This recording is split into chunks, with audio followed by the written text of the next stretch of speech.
that, okay, let me deal something with one of the diseases, as Pradeep said, and let us try to understand how Nadi can be used. And Pradeep also warned me that this is something about techniques which have not been used or which are very rare. So what I thought was that usually in Nadi, we give a lot of importance to the transit of the slow-moving planets. It's rarely we see that using the dasha, especially the Vimshotri dasha, as far as the Nadi is concerned. So I thought of integrating these two techniques, the Nadi techniques along with the Vimshotri dasha, and then try to understand how we can understand a disease, diagnose a disease from the chart, and also how to time the disease. Sir, can I share the screen? Yes, you can do it. You can do it. You can share the screen. So what I will do is that I will be sharing some of my thoughts on the Parkinson's disease, which is becoming quite common these days. And the funny thing is that Parkinson's is a disease which normally afflicts people who are very aged. But at the same time, we are seeing that it is being, we are seeing that even younger persons are getting affected by the Parkinson's disease. So why I have chosen Parkinson's disease, I will explain it a little bit later on. But before that, what's the logic of using astrology, Jyotisha, in identifying the disease? This is something which we have to understand. So let me start with one of the famous sayings, which is common all over India. It says that Graharupi Janardana. Janardana is in the form of the Grahas. So normally we take it as Kalapurusha or Nakshatra Purusha. But what exactly is the meaning of Janardana? Let us try to understand. So this Janardana word is made up of two components. One is Jana and another is Ardhana. So Jana, as we know, man, people, it gives the meaning like that, as we use in the context of Sajjana. But Ardhana means to destroy or to kill. So why Lord Vishnu has been called as, or Lord Krishna has been called as Janardana? This is something we have to understand. So literally the meaning of the Janardana means the one who kills the people or punishes people. And as we all know, we take the help of the planets to identify what are our past karmas and how we have to experience the phalas of those karmas. So Jana, the word Jana comes from Jan Dhatu, which also means to create or give birth. So Janardana is not only someone who gives us the phalas of our previous karmas, but he also helps us to kill all our karmas. That's how we get rid of our prarabdha karmas. And also, if one follows Lord Krishna, then obviously we can burn all the karmas which are present in the which we do in this present life also. So that's how this Graharupi Janardana has come. And this has been very well explained in Veerasimhavalokana. So this was written by a king of Tomara dynasty who belonged to the Gwalior, incidentally, and of 14th century. He clearly says that Janmantra Kritam Papam Vyadhi Rupena Badhate Tat Shanti Raushadair Danair Japahoma Surarchane. This is a very famous shloka which needs no detailed explanation, but the only thing is that Janmantra Kritam Papam Vyadhi Rupena Badhate. So whatever Vyadhi we experience in this life or suffer because of the Vyadhi in this life, they are because of the papas which we have done in the various janmas. So Janardana as Graharupi neatly fits with this particular aspect of Jyotisha. And of course, there are many other dimensions. I am just drawing this particular one. So if we move on, what I have tried to do is that normally when we speak of medical astrology, we tend to follow the biomedical model, which is very dominant today. And this biomedical model is courtesy of the Westerners. And it makes a clean distinction between the body, mind, and our spiritual world. But our ancient sages did not consider like this. And Ayurveda gives very vital clues as far as understanding the diseases are concerned. So Acharya Charaka, he clearly says that there are various types of various causes for the diseases which occurs, and some arise due to karma, and some others due to the vitiation of the doshas, and some others occur by the combination of both karma as well as vitiated doshas. That's what he says.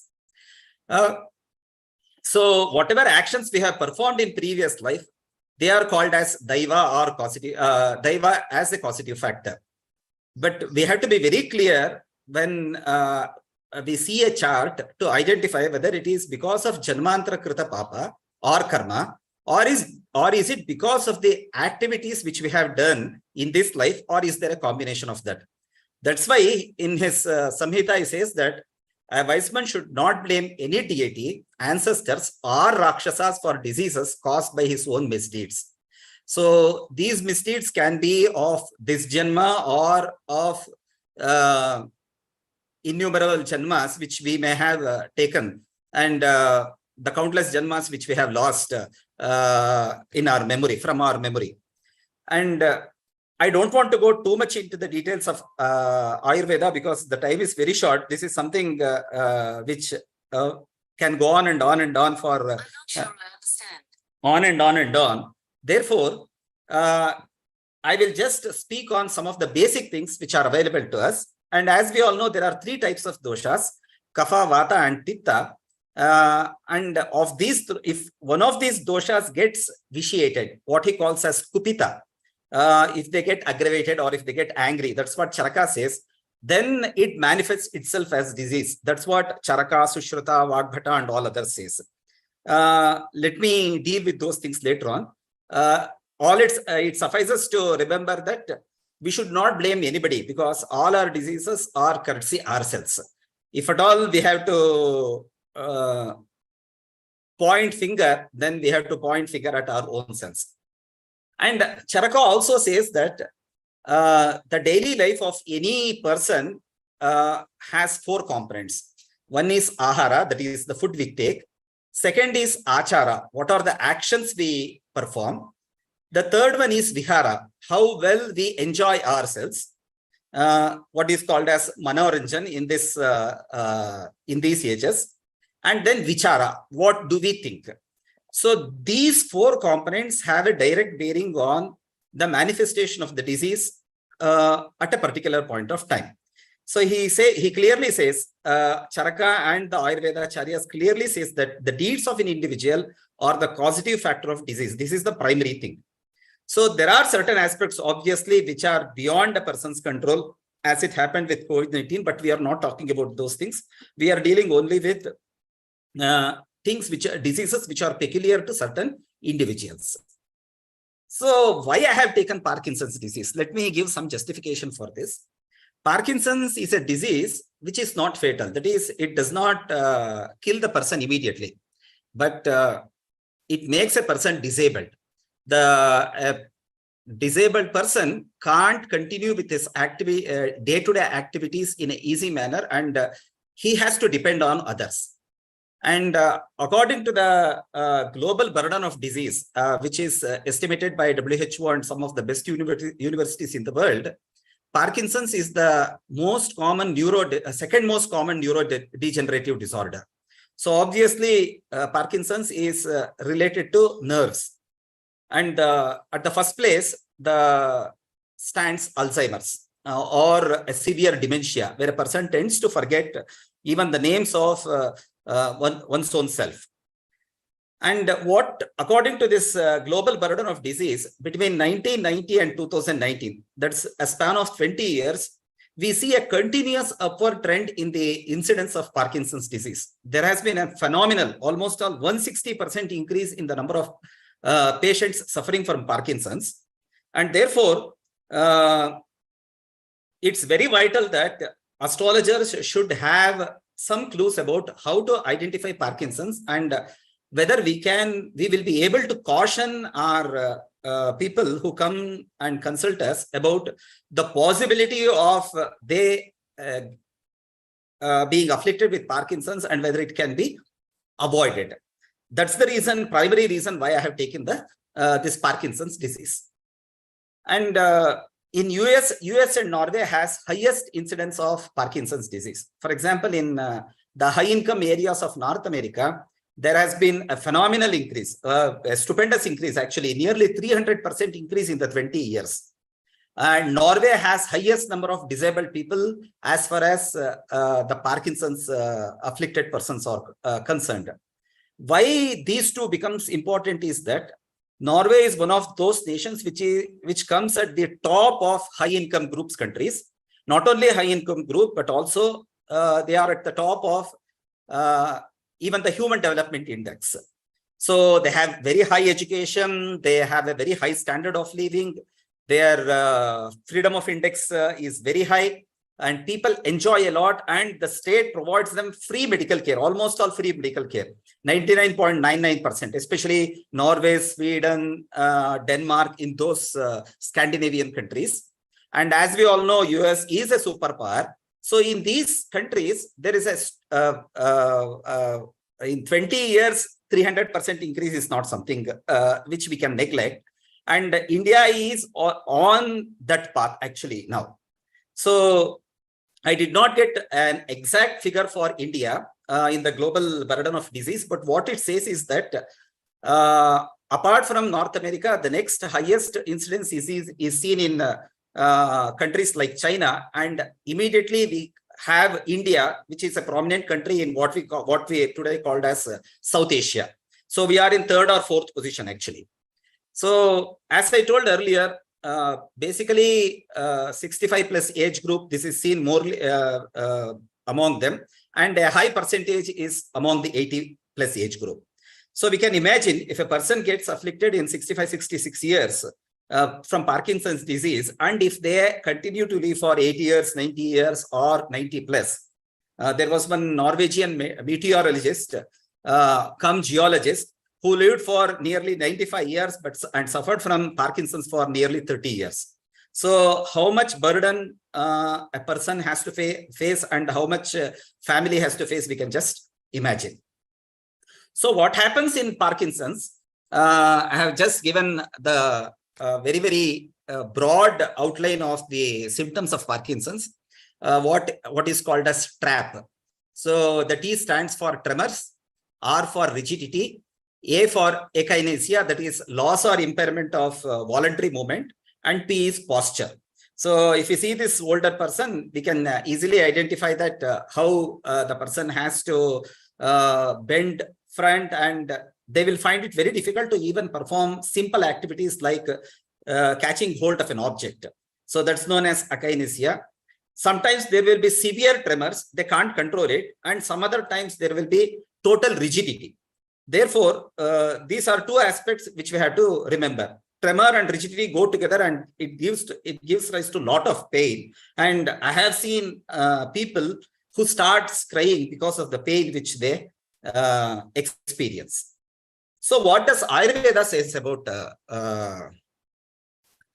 Parkinson's disease? So from now on, I'll either use Kampavata or Parkinson's disease. So Kampavata or Vepathu is the word which is used in Ayurveda. Kampavata is used by Charaka and Vepathu is used by Acharya Madhava. But anyhow, both of them agree that primarily there will be internal degeneration of the nervous system, and it manifests as outer degeneration later on. So if we see the three important aspects which Charaka has identified, first one is increased movement, second is tremors, and third is sleep deprivation.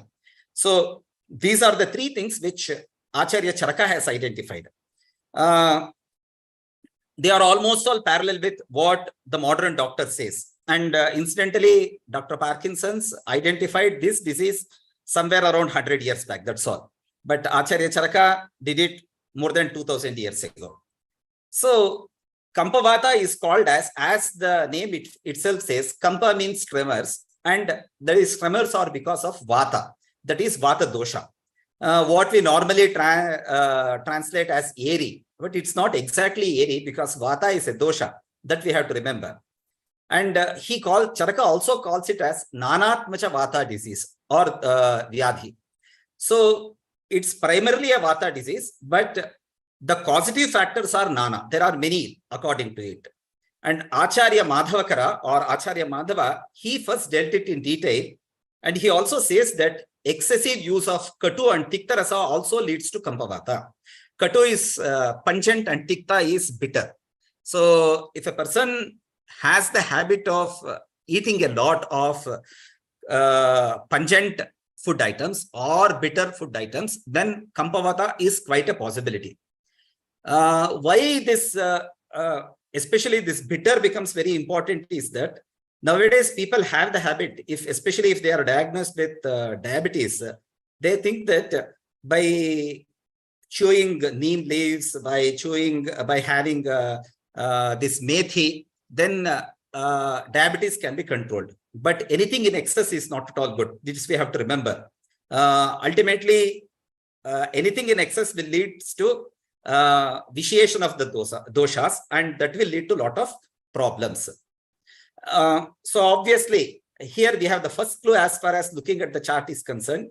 As we know, the second house of any chart deals with the food items which a person enjoys. Then, so that gives us a clue here. If we take Nadi, then in Nadi, it's for food items or the type of food a person consumes, we have to see the second from either Guru or Shukra. Please remember, in Nadi, we don't take Lagna as a primary factor. Instead of that, Guru is taken as the starting point for reading a chart. And from there, we try to identify the relationship between various planets. So primarily, Guru is considered for males and Shukra is considered for females. However, if we are dealing with problems like diseases, it's always better to start with Guru, irrespective of whether a person is male or female. It's only when we are dealing with relationship matters, that is, as a daughter, as husband, or as a wife, or as mother, then the primary role of Shukra comes into the picture. Because Guru is called as Jiva Karaka, and Jiva is common for a person, whether that person is male or female. So Guru has primary importance. But my experience is that sometimes Shukra also gives very good results. One has to find one's own level of comfort. That's very important. So what exactly is Vata? This we have to understand. I won't be dealing with Kapha and Pitta, but let us try to understand what exactly is Vata. Vata is called as a companion dosha. Companions means Sahavasi. So Vata lives with Kapha and Pitta. So obviously you may ask me the question. Of course, Kapha also lives with Pitta and Vata, or Pitta also lives with Vata and Kapha. That's not the only reason why it is called as Sahavasi dosha. Kapha and Pitta are immobile. Primarily they are immobile. But Vata has the capacity or the characteristic feature of mobility. Since it has the capacity, it has the feature of mobility, what it does is that it carries either Kapha or Pitta or sometimes both of them within the body. So the three doshas are always traveling within the body, but Vata is the most mobile of the three doshas. And before I move, though the Ayurveda Charyas use the word dosha, by the word dosha, we should not understand it as something which is wrong. Here, dosha means, once again, I go to the Nadi principle. One of the fundamental principles of Nadi is that yat brahmande tat pindande. Whatever is there in the brahmanda, that itself gets manifest in the pindanda, that is in the individual. So if we call brahmanda as the Virat Purusha, then whatever is there in the Virat Purusha, a portion of that becomes the pindanda or the individual. But in this process, what happens is that there may be some abnormality, as the normal person is Virat Purusha.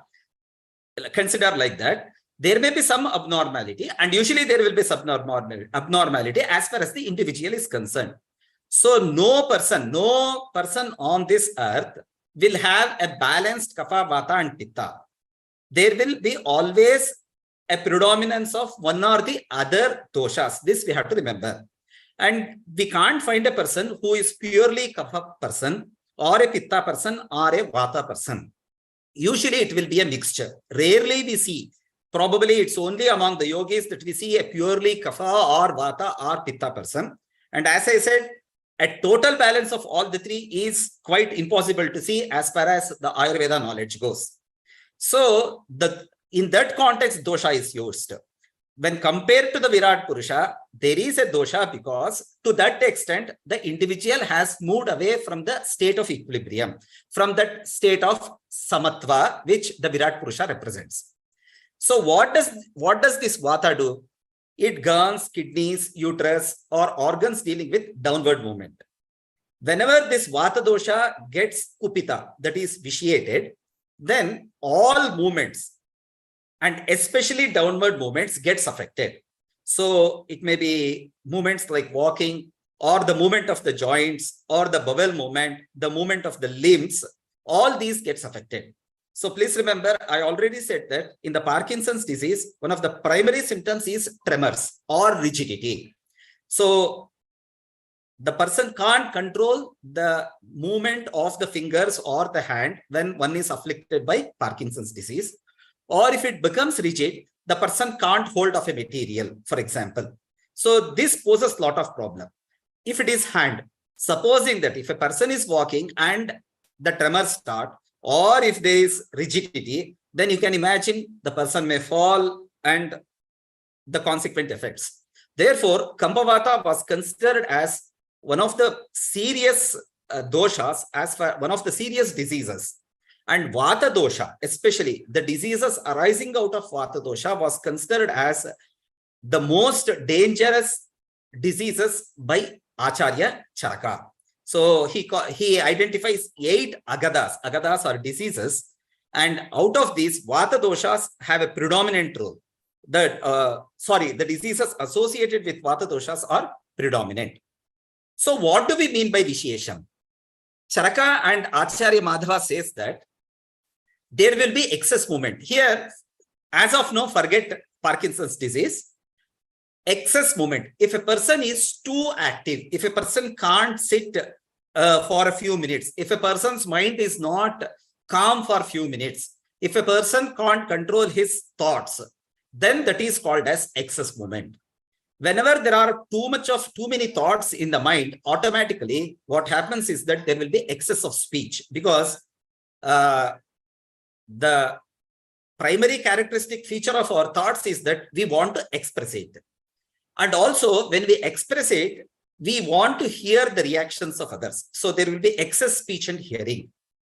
Third point is that whenever we get exposed to those things or objects which excite our senses or sense organs a lot, then also the vitiation of the Vata dosha happens. And finally, objects that dry out our body increases Vata, he says. So dry out our body, it can be anything. Let us go back to excess movement. If we are continuously active, then what happens is that there will be a lot of exhaustion, because we will be losing a lot of fluids from our body. So there will be drying out of the body. And whenever there is a drying out of particular feature within the body, that particular area is occupied by the Vata according to the Ayurveda. This is not something which I am telling. This is purely Ayurveda. Okay. So the Vata has a tendency to fill up wherever there is a gap in the body. So when the drying out takes place, automatically the Vata goes and sits. Anyone who has the regular habit of teaching or giving lectures knows that they easily get tired. This is obviously from my personal experience I am telling, because I am basically a teacher. And also they suffer from a lot of bloating of the stomach. This is not something which I have experienced, but I have seen people do that, experiencing it.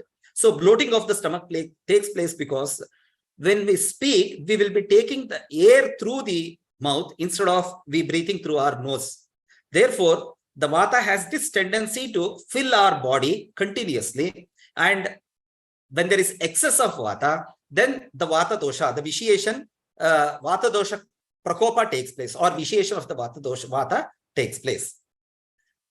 Charaka also says that this also leads to perversion of mind, intellect, consciousness, knowledge, memory, desire, manners, behavior, and conduct.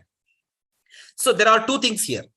What Charaka is telling us that whenever there is perversion of mind, when the mind is too active, when the mind is channeled in the wrong path, or when there is excess use of the buddhi or the consciousness, that is, a person is awake for a long time. Here it is used in that sense, consciousness. When a person is awake for very, very long hours, if a person has too much of knowledge, this is something very peculiar, but Charaka is very obvious about that. In fact, I remember that one of the funniest thing is that when he speaks of manovikaras, the diseases concerning mind, he says that one of the primary reasons for madness is too much of bhakti, because bhakti means attachment. Attachment to anything is excess attachment to anything. Even bhakti is bad. That's what he says. Or when a person tries to remember a lot, if there is lot of desires, of course, behavior and conduct, all those things, then also there will be the vitiation of the Vata dosha.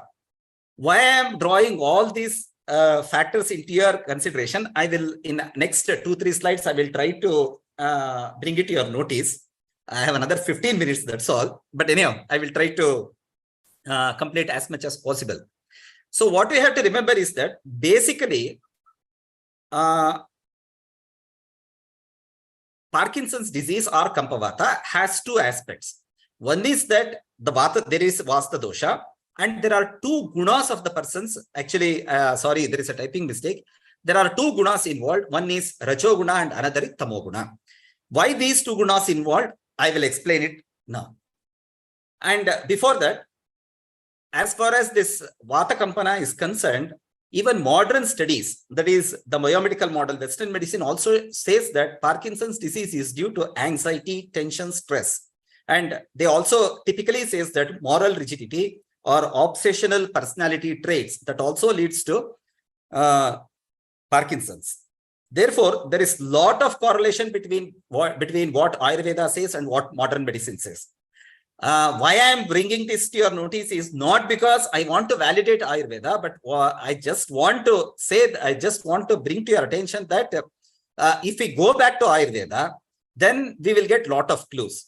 And another thing is that we should remember that Jyotishya was written and practiced when Ayurveda was in practice, not when biomedicine model was in practice. Therefore, if we go back to what Parashara said, if we go back to what Charaka and other Ayurveda Acharyas said or saying, then it will be much easier as far as identifying a disease is concerned. Before I move to the gunas, this is just a recap which every student of astrology learns in all students of ICAS learns in Pravina 1. So sun is for pungency, pungent taste. That is Katu. Moon is for Kshara. Anyhow, we can leave out those things. Mars is for Tikta, that is bitter. Mercury is for Mishra. Jupiter is for sweetness. Venus is for Amla, and Saturn is for astringent. You just remember these things. Try to remember these things. That's more than sufficient. So let us go back to Kampavata. Since it's a neurological disorder, the primary planet responsible is Buddha. So let me go back to Nadi once again. In Nadi, we never bother, as I said, we never bother about the Lagna or the houses. Instead of that, for every issue which we want to see in a chart, we go for the Karaka Graha. Like if we want to understand about the father of a person, then we don't look into the 9th house. Instead of that, we look into where the sun is posited and what's the relationship of sun with other planets. Okay. So similarly, the Karaka for the Naramandala is Buddha. And as I said, when there is excitement of senses or sense organs, then also the Vata Prakopa takes place. So for senses or sense organs, the Karaka planet is Shukra. Since there will be loss of control over the limbs, that is over the muscles. Shani also comes from the back door, since he is the ruler of the snayu or the muscles. And Shani, as far as Nadi is concerned, is primarily karma karaka. So whatever karma we do or we have done is seen through Shani. Therefore, Buddha, Shukra and Shani become very important. So what exactly are these grahas? Let us see here. So before that, Buddha is a planet who has the tendency of having the three rasas, three gunas in the equal manner. I'll come to this in this layer only. Okay. So Mars and Saturn are considered as tamasa grahas. Mercury and Venus are considered as rajoguna grahas. Sun, Moon, Jupiter are considered as sattvika grahas. Generally in Nadi, Rahu and Ketu are considered as tamasa grahas.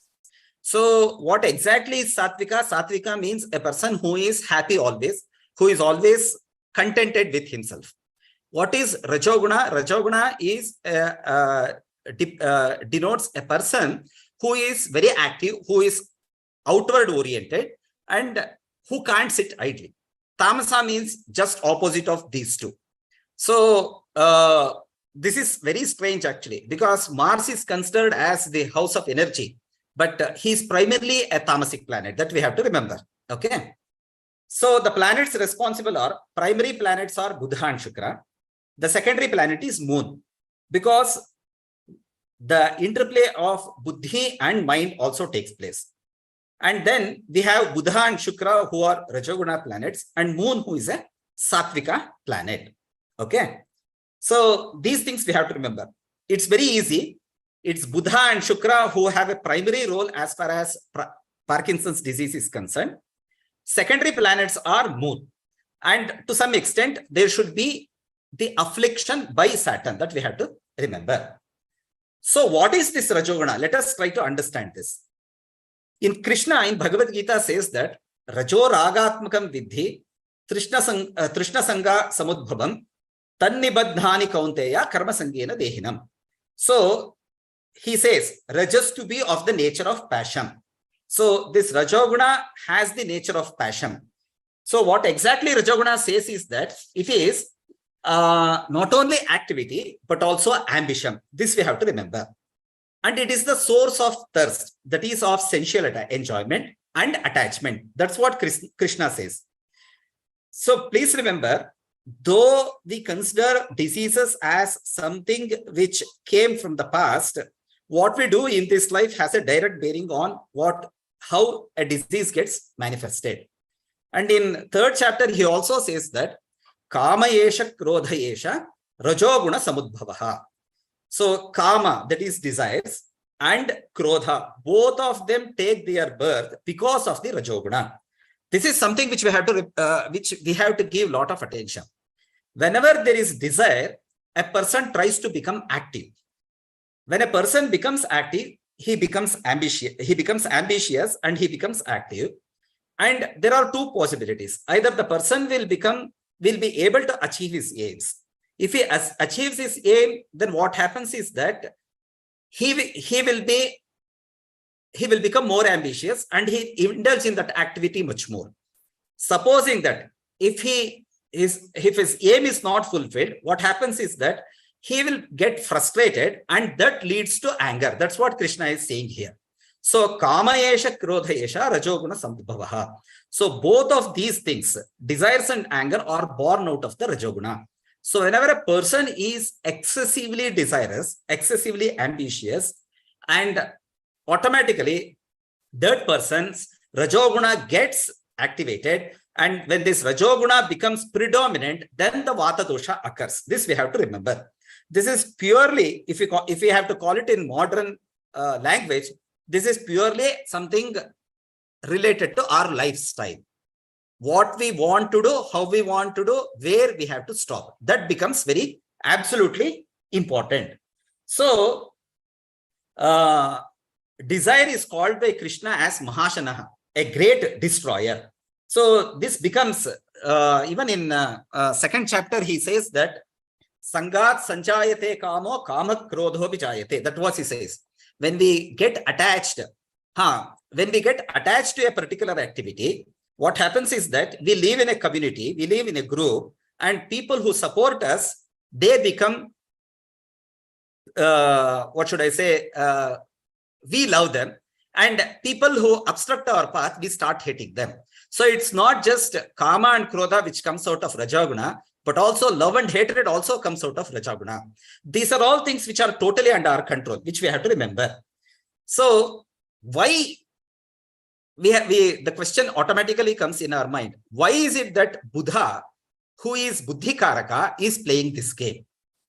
Shukra is considered as one of the gurus. Why are they playing this game?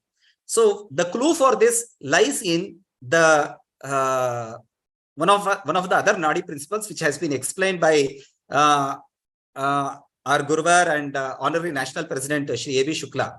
He says that the Kundali is made up of primarily these factors. In Nadi, what we do is that any planet which is in 159 to each other is considered as being in the same house. We say that they are forming a yoga. So 159, any planet which are in 159, they are considered to be in the same house, and they are as good as forming a strong yoga. And opposite to these houses are 3, 7, 11. So 159 and 3, 7, 11 has given rise to the Shiva Shakti triangle. So the first house of the Kalapurusha chart is ruled by Mars, 5th by Sun, and 9th by Guru. But in the Shakti triangle, the 3rd house is ruled by Mercury, 7th by Shukra, and 11th by Saturn. And this has been characterized as Devagrahas and Daityagrahas by him. So let us not worry about too much of these details, because I have to take at least one example. What we have to remember is that the nature has conspired in such a way that Buddha, as the Lord of the 3rd house, has gone to the Daityagrahas group. So that's the reason why we see that we see the famous adage, Buddhi Karma Anusarini. So whatever karma we do, the Buddhi follows it. And that's the reason why Buddha, he becomes benefic when he is with a benefic planet, and he becomes malefic when he is with a malefic planet. This is the primary reason. So Buddha has the nature, though he wants to be in the company of the Devagrahas, because there is a lot of similarity in between Buddha and Jupiter. Buddha is Buddhi Karaka and Jupiter is Jnana Karaka. And without Buddhi, Jnana is not possible, though there is father-son relationship. The primary nature of Buddha, or the natural nature of Buddha, is such that he tends us to take away from the Jnana and indulge ourselves in samsara. Because if in the Shiva triangle, that is the Urdhvagami triangle, it takes us to spirituality. The Shakti triangle takes us towards samsara. So the Buddhi has the tendency to ally with the mind. Buddhi and mind always go together, and therefore we are easily attracted to the outer world. And as we all know, Moon's primary characteristic feature is to go out. He doesn't even have his Mula Trikona house or his exaltation in Karkataka. He is totally away from his own house. He is into Vrishabha. So Moon's primary nature is to go out. Therefore, Buddha has this tendency to lead us away and fill us with a lot of problems. So let me take an example. Sir, I think I'll take another 5-10 minutes. Is it okay?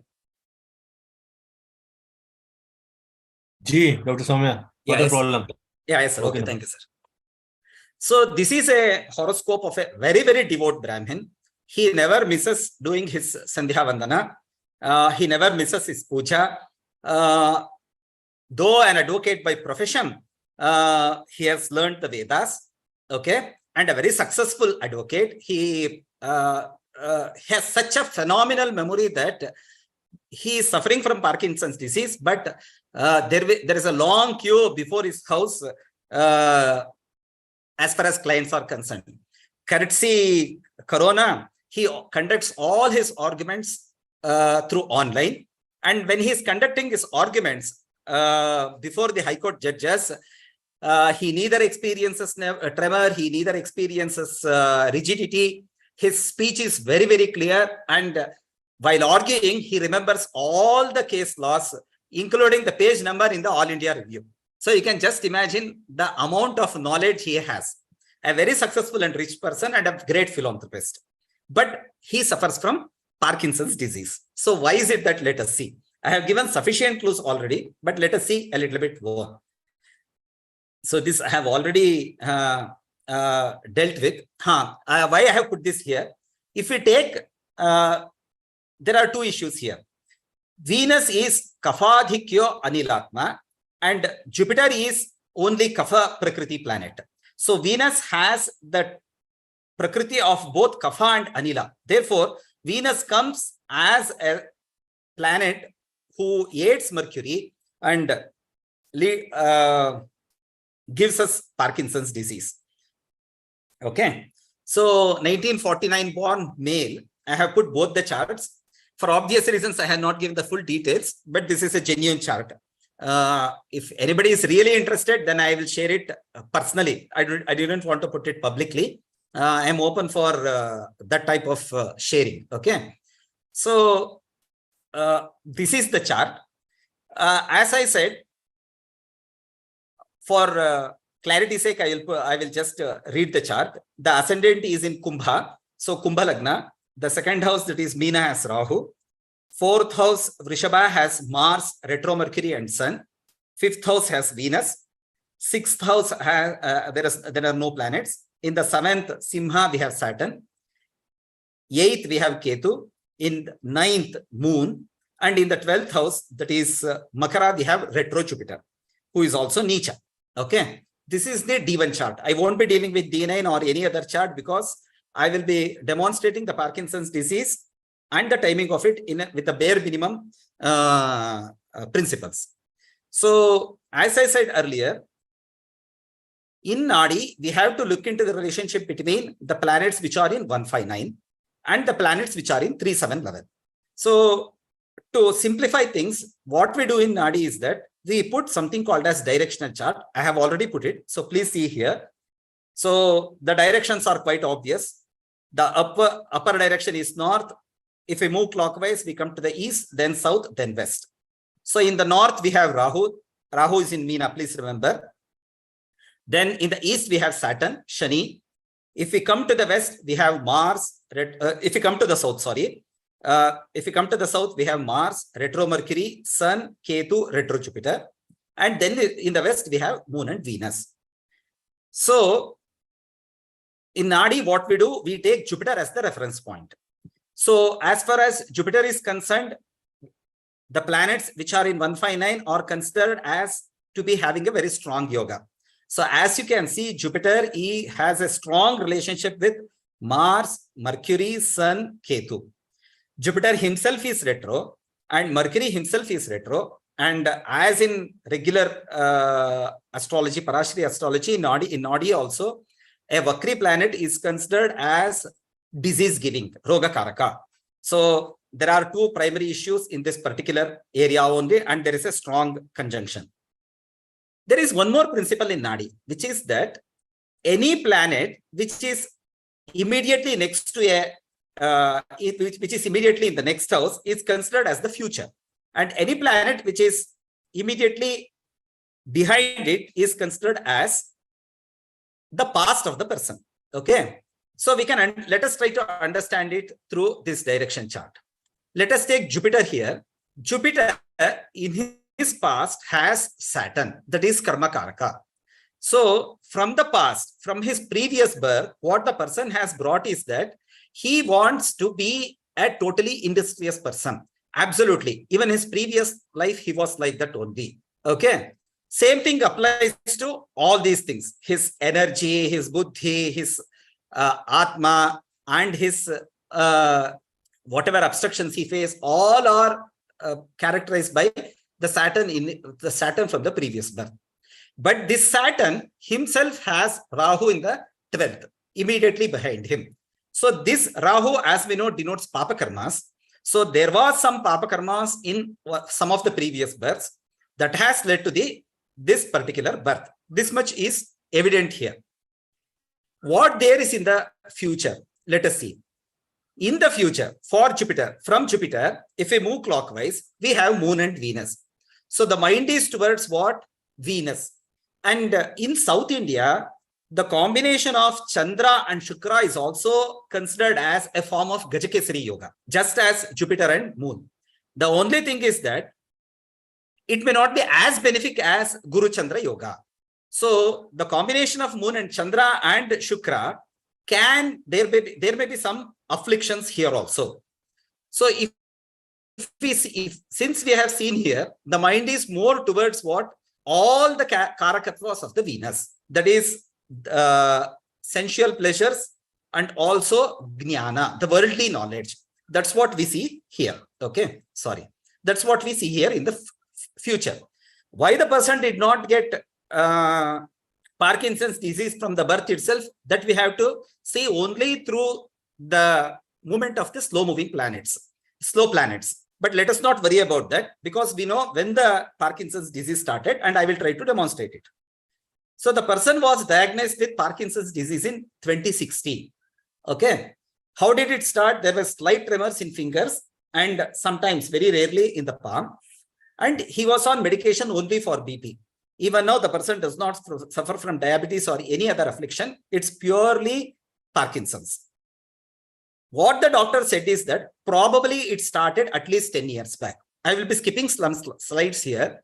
In 2006, I very well know that he had the problem of frozen shoulders. Now, frozen shoulders is another Vata dosha as far as Ayurveda is concerned.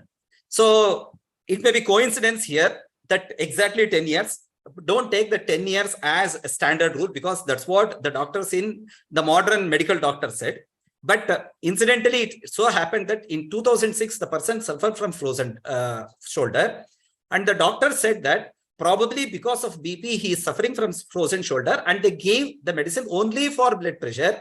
And then they advised some exercises. That's all. They never bothered about advising him as far as the lifestyle was concerned. So this is very essential. If we look at the Mahadasha of the person, okay, from August 2000 to 2019, he ran Shukra Mahadasha. So please remember, the person is a Kumbha Lagna person, and Shukra is 5th and 9th Lord, and Shukra is in 5th house. So by any stretch of imagination, if you look at the chart immediately, it's very difficult to identify that a person will get some form of disease as far as Shukra Mahadasha is concerned. So in 2016, the person was running Venus Saturn and Venus Mercury. Okay. So Venus Saturn started, it ran almost all to the end of August, and then Venus Mercury started. Once again, since there is time constraint, I won't be showing why there was no problem as far as Venus Saturn was concerned. But in Venus Mercury, exactly there was problem. I will just give one clue. In 2016, that is in the month of June, there was no exact combination of, there was no direct influence of Saturn on either Buddha or Shukra or on Jupiter. All of them were in indirect relationship or 212 relationship or Dvirdvadasha or Shashtashtaka. So therefore, the problem started because the Dasha has to give its result, but the problem was exactly identified in Venus Mercury, and it got worsened in 2019. That is at the end of Shukra Mahadasha. It was only in the Sun Dasha that till then he was taking allopathy medicine. It was only after the Sun Dasha started, the Dasha of the 7th Lord started, that he switched to Ayurveda and he has seen a lot of improvement. So this is Venus Mercury. It started on 27th, very late in the night. So I have taken the 28th chart. Just see the chart, ignore the Lagna. It's immaterial, especially people who are from North India. Please don't consider, I have not given Lagna as far as the South Indian chart is concerned. Please don't consider Mesha as the Lagna here. This is only a chart for that day. That's all. So what we see here is that there is a combination of lot of planets. To make things easier, I have put the direction chart. And in this direction chart, I have given both the position of the natal chart and also the transit, that is on 28th August 2016. So whatever there is in flower brackets here, okay, this is on 28/8/2016. Otherwise, it is of the birth chart. So let us see here. Let me straight away go to Jupiter. It's already 5:10. Sorry. So let us straight away go to Jupiter. What we see here is that along with Jupiter in transit, we have Jupiter, Venus, Mercury. Incidentally, as we saw earlier, all of them are in Kanya Rashi. They are together. So there is a very, very close yoga of Jupiter, Venus, and Mercury. And the modifying influence is by, this is very essential for the planets which are in the south. The modification comes in the north. In the modification influence, what we see is that on Rahu, the Rahu has the influence of transit Saturn and Mars. So all the papas which were there got activated when the Saturn had direct connection with the Rahu. So it's not just, it should not be just of, what should I say, the transit of a planet on over the natal planet. There should be multiple factors responsible. If we see here in the east, so on Saturn Karma Karaka, we see the influence of Sun and Rahu. So there is it's as if the cosmos has, the nature has conspired that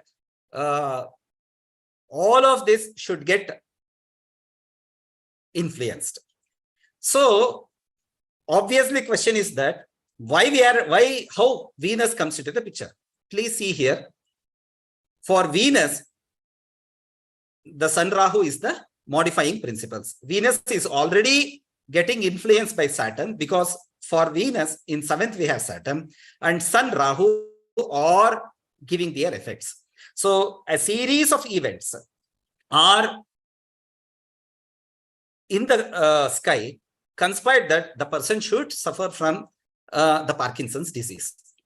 So for Venus, what lies in the Venus Mahadasha, we have Saturn and Mars in the future. So till the end of Venus Mahadasha, the person suffered from Parkinson's disease. So if I had to summarize, what we have to remember is that Parkinson's is not just a disease which arises because of some neurological changes in the body. Because of the Rajoguna, what we do in this life is very essential. So instead of moving the planets again and again, 12 years for Jupiter, 30 years for Saturn, so many months for Mars and all those things, what I have done is that I have integrated Vimshotri Dasha there. So it becomes much easier. And since software are available, it's very easy for us to identify when a probable time of the disease. And we can caution the people who come to consult us and we can suggest suitable changes in their lifestyle so that some amount of solace can be given to them. As I said earlier, I had to rush through the whole presentation and I would have loved to give more examples, but I think I have made my case with sufficient clarity. And once again, I thank the Noida chapter for giving this opportunity. And especially I had to remember Justice Kapoor sir, who was very much interested in Nadi and who was one of the first persons when he visited Mysore to push us towards Nadi. Since it's in his memory and also Kedarji's memory, I offer my salutations to them and thank you Pradeep ji and Diye.